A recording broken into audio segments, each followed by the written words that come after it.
안녕하세요. 슈퍼루키 50인의 선택입니다.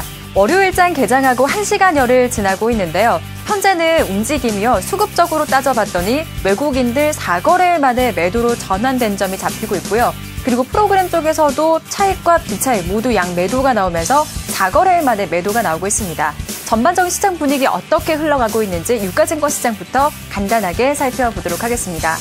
현재 구간은 하락 쪽으로 방향이 전환이 됐고요. 10시 때보다도 조금 낙폭이 더 커져 있는 상황입니다. 현재 0.6% 밀리고요. 1999포인트, 2000포인트 아래까지도 내려왔습니다.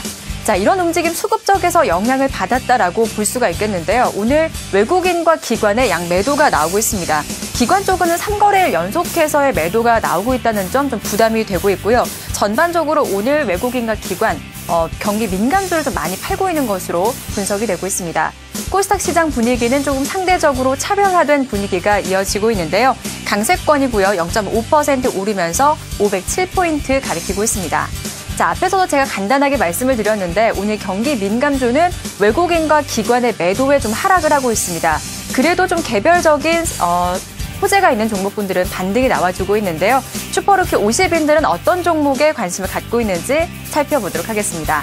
자, 오늘 정진수 대리는 서울 반도체 추천하고요. 박종미 주임이 추천하는 CJ 같은 경우에는 호재가 있더라고요. 식품과 미디어, 이 두 가지 시너지 효과가 기대된다라는 측면이 있으니까 관심을 가져보셔도 좋을 것 같고요. 그리고 최윤아 대리가 이야기하는 덕산 하이메탈도 꾸준하게 관심이 나오고 있고 김용기 대리는 바텍을 추천하고 있고요. 조금 더 올려보도록 할게요.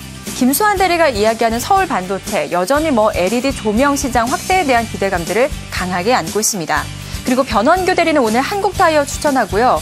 정광남 과장이 추천하는 인탑스, 지난해였습니다. 이 휴대폰 케이스 업체들이 주가가 상당히 많이 올랐었는데 올해까지도 이 흐름이 이어질지 관심을 가져보시면 좋을 것 같고요.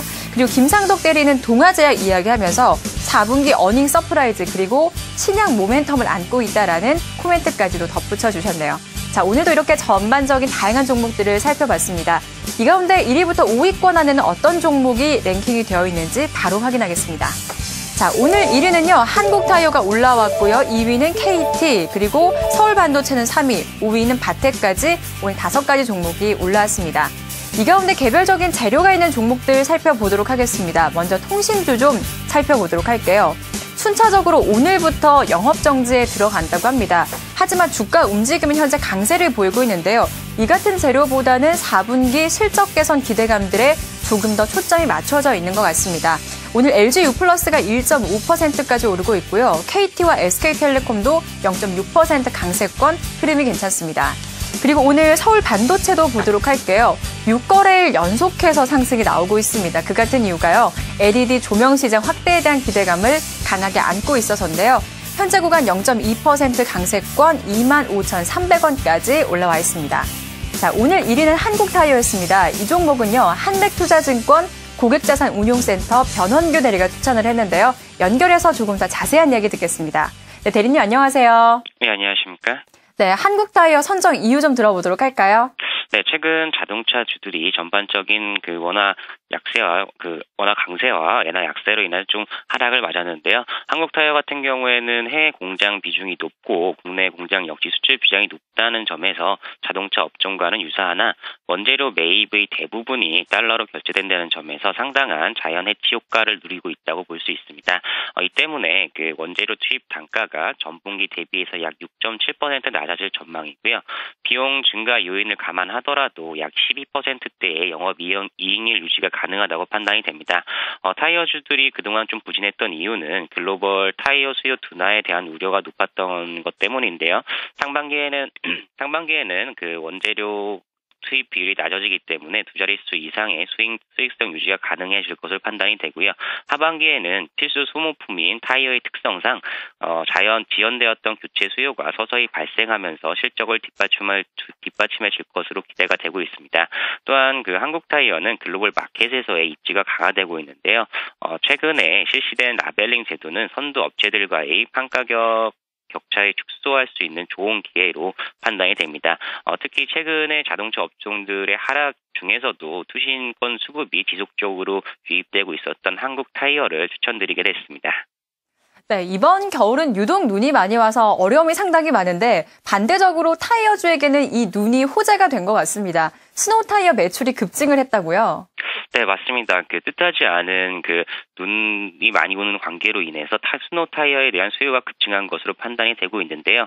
4일 한국 타이어는 당초 예정되었던 12월 스노우 타이어 생산량 대비해서 이번 달 약 27%의 추가 생산하기로 결정했다는 보고가 있습니다. 또한 때문에 스노우 타이어 대리점인 스테이션을 통해서 예약 주문할 경우에도 약 3, 4일가량 기다려야 할 정도로 지금 인기가 많은데요. 특히 겨울용 타이어 매출액이 연평균 약 30% 정도 증가하는 모습을 볼 수 있습니다. 이것은 늘어나고 현대차, 에쿠스나 제너시스, 벤츠 등과